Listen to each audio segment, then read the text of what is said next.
神羅転生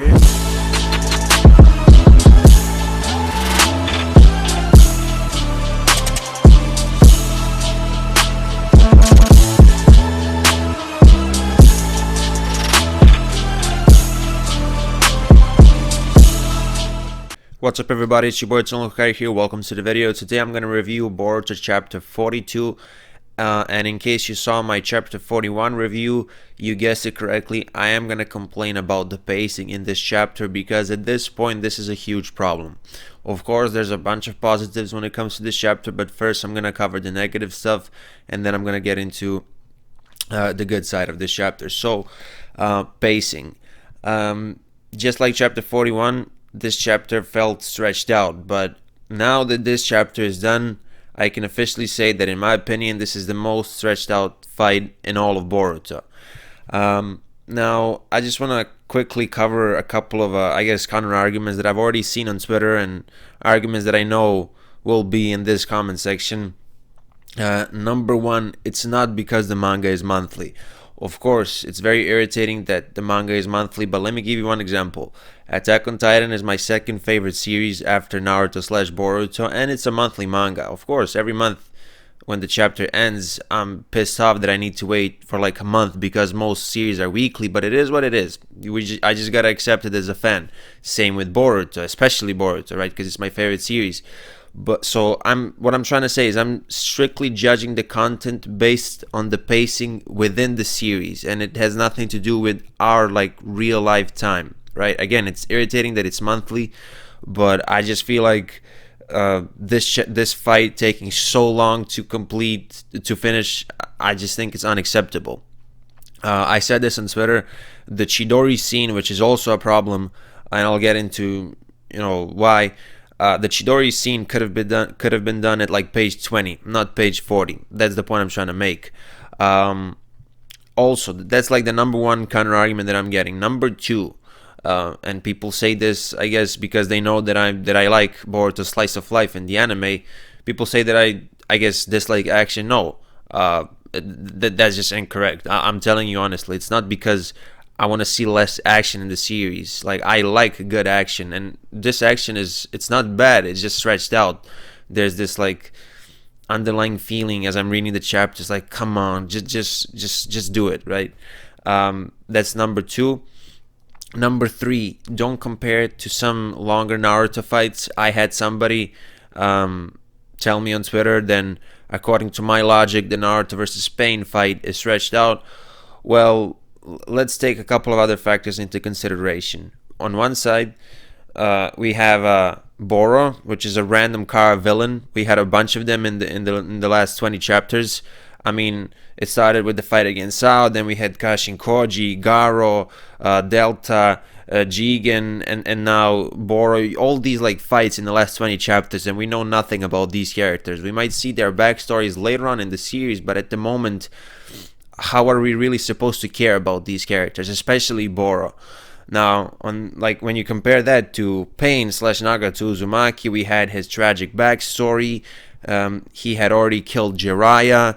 This fight was built up for so many episodes/chapters, and there's a reason why Naruto vs. Pain is one of the most popular fights, not only when it comes to Naruto, but in general, when you look at the entire anime genre.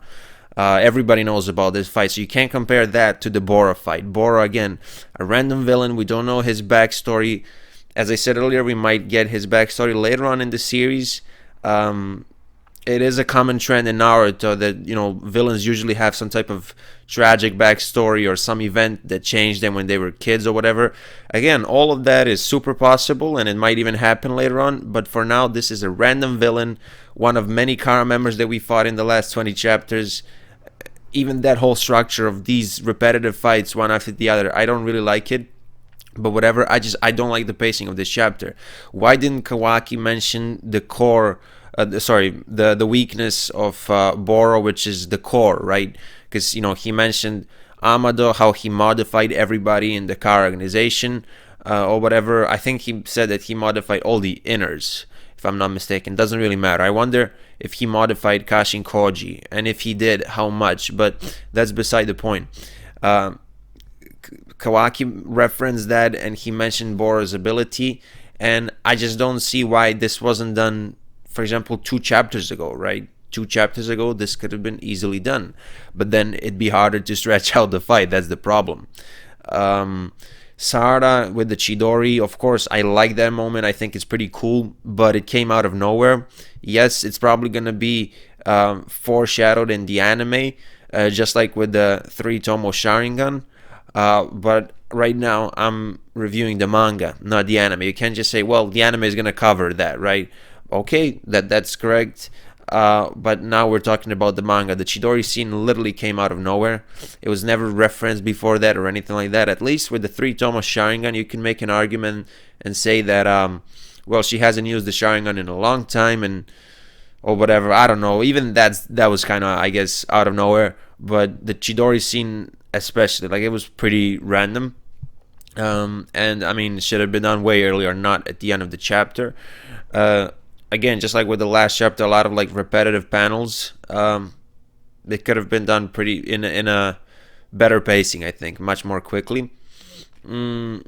As for Boro, I mean, again, lack of backstory, lack of his goals slash motivation. I don't really know what to say about him, but as I already said, I'm pretty sure we'll get to know more about these characters later on, especially Delta. I think something happened to Delta in the past. A lot of people are speculating that Delta is Amada's daughter, and that Amada is working with Jigen slash Ishiki because he wants him to like fix Delta, because like something probably happened to like her body in the past. Now that's a fan theory. It's not confirmed, but I just wanted to bring it up. I think that's possible. Now another complaint that I've seen from people when it comes to this chapter is that, you know, Sarada got too much spotlight and Boruto is the main character. I don't have a problem with that.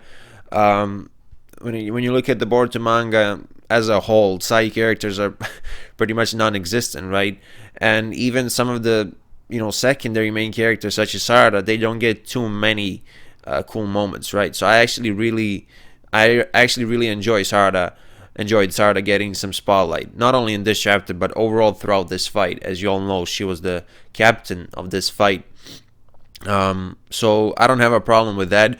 Somebody did make a good point on Twitter saying that the cover page had Boruto on it, and Boruto wasn't, like, I guess, too important in this chapter. Okay, but like whatever. I don't really particularly care about it. I like the fact that Sarada is getting the spotlight. I really do. I think I mentioned earlier how Kawaki didn't mention the Boro's core earlier, right? And I guess, I mean, I've seen a couple of explanations for that on Twitter, but the way I see it, he could have just mentioned it way earlier, regardless of the logical explanations. But again, it would have been harder to stretch out the fight for this long. And even if I'm wrong on this one, even if he really couldn't have said it earlier, which I don't know how, but let's just say I'm wrong, I still feel like this fight is stretched out. And again, it's not because it's a monthly manga. Yeah, I mean, when it comes to chapter 43, I think the fight should be done there. I mean, Sarada hit Boro with the Chidori.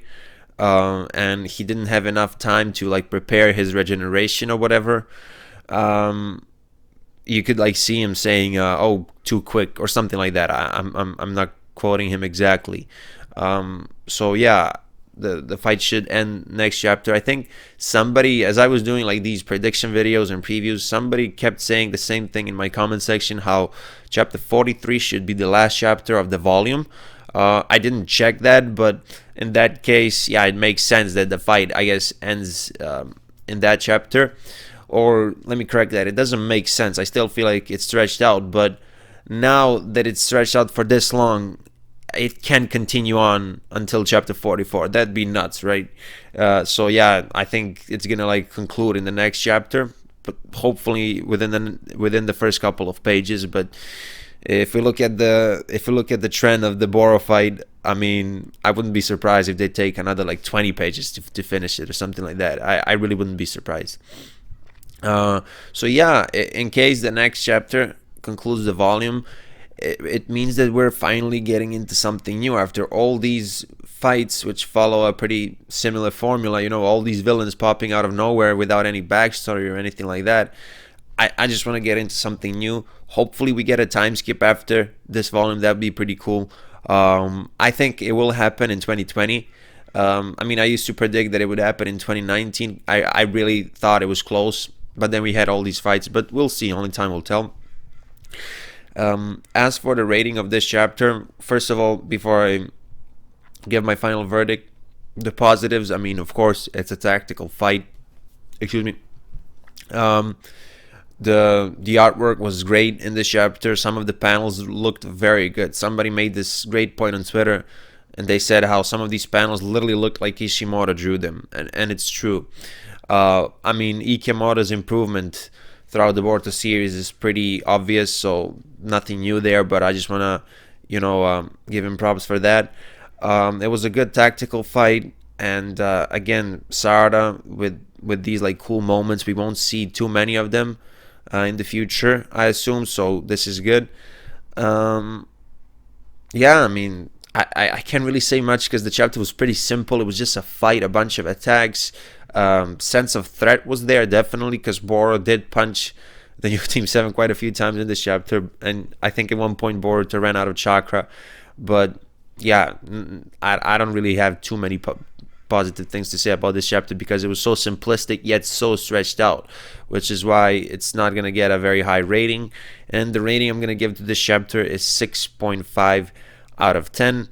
Anyway, let me know how you felt about this chapter in the comment section of this video. If you disagree with me on the pacing point, that's okay. You can explain yourself, but just don't put stuff such as what do you want in a battle shonen and stuff like that in the comment section, because that's not the point of this video. And if you really think that I'm just complaining about action, I don't know, I just like rewatch this video or whatever.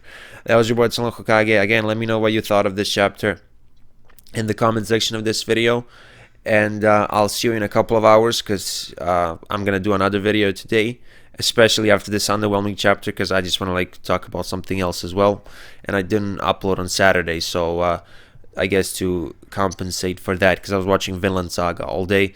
So I'll see you in a couple of hours, and let me know how you felt about this chapter. Bye.